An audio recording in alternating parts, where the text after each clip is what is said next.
Duvido a seleção brasileira jogar do jeito que jogou ontem contra uma seleção realmente forte. Essa foi uma frase muito comentada por torcedores e jornalistas após a vitória do Brasil sobre a Coreia do Sul. Nesse vídeo eu quero falar mais sobre essa dúvida que muitos de vocês têm sobre a forma de jogar do Brasil e quero mostrar que, na verdade, o Brasil nem precisa jogar assim contra as seleções de elite. Você vai entender mais nesse vídeo aqui.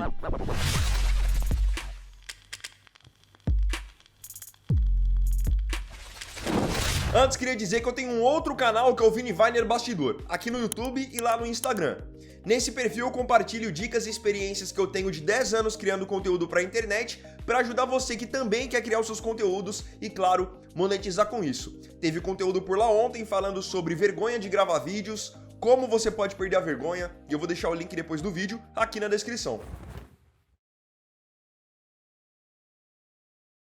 Vamos primeiramente relembrar como que o Brasil jogou na sexta-feira contra a Coreia do Sul. O Brasil jogou num 4-4-2, que na prática era praticamente um 4-2-4, em que você tem dois volantes ali bem definidos, o Casemiro de camisa 5, o Bruno Guimarães de camisa 8, aí você tem o Estevão e o Matheus Cunha armando, mas a gente sabe que Estevão e Matheus Cunha na prática eles são atacantes. Estevão um cara muito agudo pelo lado direito, o Matheus Cunha preenchendo bem a faixa central, caindo pela esquerda também, e aí os atacantes mesmo, a princípio, são Vinícius Júnior e o Rodrigo. Só que como ali você não tem nenhum 9 de ofício, acaba que a flutuação, a rotação dos jogadores é muito grande.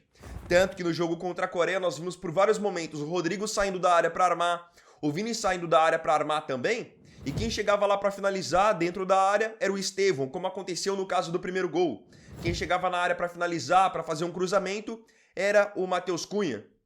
Então é uma formação que proporciona ao Brasil bastante liberdade ofensiva. Não fica cada um ali preso na sua posição, como aconteceu em outros momentos do Brasil, em que a gente via só o Vinícius Júnior preso na ponta esquerda, o Rafinha só preso na ponta direita e um camisa 9, independente de quem fosse, Endrick, Richarlison, Igor Jesus, preso lá dentro da área. Essa formação que o Ancelotti colocou contra a Coreia e pode colocar contra o Japão propicia isso. Outra coisa que chamou muito a atenção na forma de o Brasil jogar contra a Coreia foi na saída de bola. Nós não vimos a seleção brasileira rifando bola, dando chutão. Em geral, quando você é pressionado, a tendência é você rifar. O Brasil não fez isso. Mesmo com a Coreia do Sul no começo do jogo subindo bastante a marcação, o Brasil teve bastante calma e bastante precisão para sair dessa pressão tocando bola. Então usavam o Bento para trabalhar, os zagueiros abriam, no caso o Militão e o Gabriel Magalhães, o Casemiro e o Bruno Guimarães vinham por dentro dando sustentação para poder receber esse passe de primeira, já encontrar os laterais e fazer o Brasil sair da pressão sem precisar dar um chutão. Depois do jogo contra a Coreia do Sul, eu particularmente vi nas redes sociais muitos torcedores e muitos jornalistas questionando a forma de o Brasil jogar. Para alguns parece até que o Brasil que perdeu de 5-0 e não ganhou de 5-0. Porque eu vi vários comentários do tipo de se jogar dessa forma contra uma Argentina perde, se jogar dessa forma contra uma França, contra uma Espanha, passa vergonha. Então, comentários assim foram recorrentes. Quais são os argumentos de quem defende que dessa forma o Brasil não se daria bem contra uma Argentina, uma Espanha, uma França, Portugal? Porque, primeiramente, na saída de bola, se você tenta sair com a bola no chão contra uma seleção mais encorpada, a tendência é que essa seleção mais qualificada vai fazer você errar na saída. Você pode perder a bola até na saída e acabar sofrendo um gol. Então aí já está o primeiro ponto. E em termos de jogar com um quarteto ofensivo, como o Brasil fez contra a Coreia, muitos disseram que assim, contra uma seleção mais qualificada, você ficaria muito exposto na parte da marcação. E para ser bem sincero, em partes eu concordo com esses argumentos sim. Agora, isso de você duvidar se é possível jogar dessa forma ou não contra uma seleção de elite, eu acho que não é um debate pertinente. Porque no fim das contas, o Brasil não tem só essa forma de jogar. Não vai ficar preso a esse único esquema e essa única forma de sair com a posse de bola até a Copa do Mundo. Nada disso, muito pelo contrário. Isso que o Ancelotti pode ter feito é muito mais uma adaptação ao seu adversário. O que importa no fim das contas, pessoal, é você ganhar. E não a forma como você vai ganhar.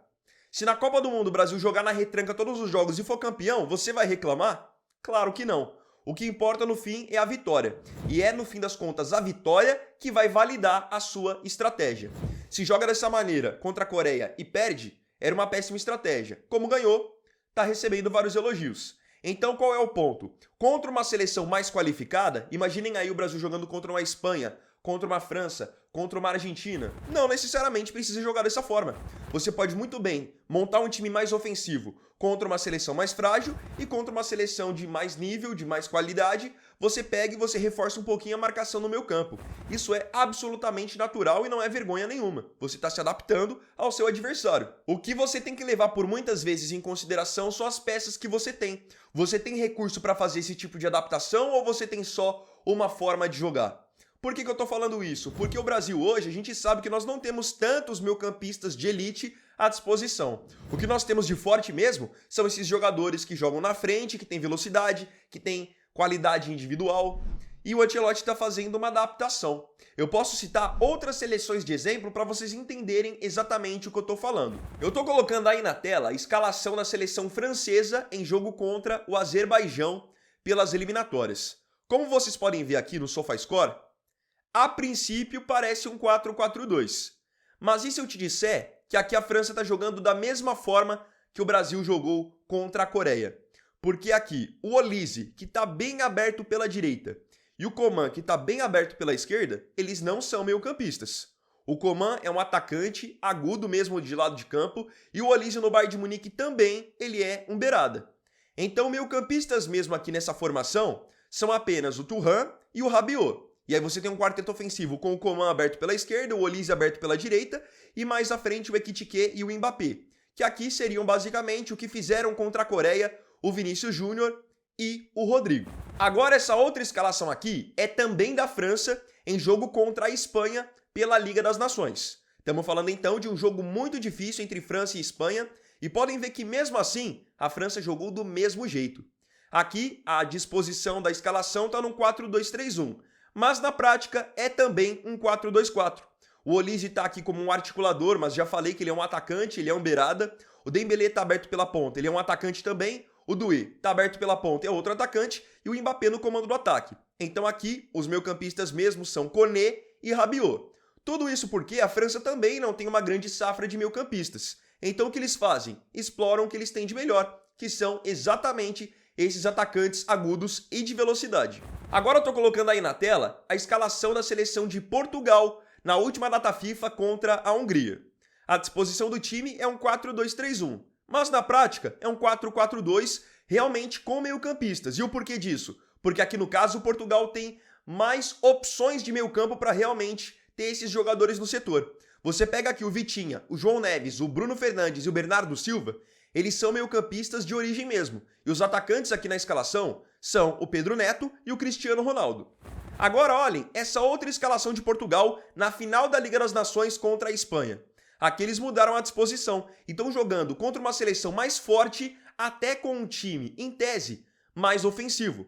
Onde nós temos o João Neves, que é o meio-campista aberto na lateral direita, no meio-campo o Bernardo Silva, o Vitinha e o Bruno Fernandes, e um trio de ataque com o Francisco Conceição, o Pedro Neto e o Cristiano Ronaldo. No fim das contas, nenhuma formação vai dar certo se os jogadores não se dedicarem e não tiverem intensidade também na entrega da marcação. Você pode jogar com quantos atacantes você quiser. Se esses atacantes não se comprometerem a ajudar um pouquinho também na marcação, você vai quebrar o seu time. Quando isso acontece, como tem acontecido na seleção francesa, na seleção portuguesa, por vezes na seleção espanhola, você vê que o número de atacantes, na verdade, é um mero detalhe. O que encaixa mesmo é a função de cada um. E no jogo contra a Coreia do Sul, por exemplo, nós vimos o Estevão ajudando na marcação, o Matheus Cunha ajudando na marcação, o Vinícius Júnior ajudando na marcação. A quantidade de atacantes que você vai ter em campo e a forma como você vai sair jogando não vai necessariamente mandar no resultado. Então vocês não precisam ter essa dúvida de, quero ver o Brasil jogar dessa forma contra uma seleção mais forte. Porque não necessariamente o Brasil é obrigado. O Brasil pode se adaptar, porque no fim o que vale não é a forma de jogar, e sim ganhar. E para os que acham que é impossível jogar nesse nível contra uma seleção mais forte. Eu mostrei exemplos aqui de outras seleções pelo mundo que também têm jogado dessa forma. A França hoje ela é uma referência mundial, todo mundo considera a França pelo menos top 3 do mundo, e a França também joga num 4-2-4. E eu não vejo ninguém reclamando que a França fique exposta ou que quer ver a França jogar assim contra uma seleção de nível, porque a França tem mais tempo de trabalho e já conseguiu fazer com que isso seja um hábito para os seus jogadores. Agora eu quero saber de você aqui nos comentários, a sua opinião sobre a forma de jogar do Brasil. Você acha que o Brasil precisa jogar da mesma forma contra todo mundo? Ou você acha que é mais inteligente fazer o que eu falei? Que é você simplesmente se adaptar. Se tiver bem treinado, tudo bem, não tem problema você jogar da mesma forma. Mas você se adaptar também é uma possibilidade. O que vocês acham?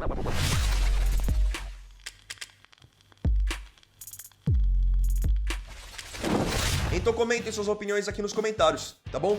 Agradeço a todos pela companhia no vídeo desse domingo. Quem gostou, deixa o like, se inscreva e compartilhe. Então amanhã tamo de volta junto para mais um vídeo no canal. Tamo junto, fiquem com Deus. Vini Wagner aqui, valeu, falou e fui!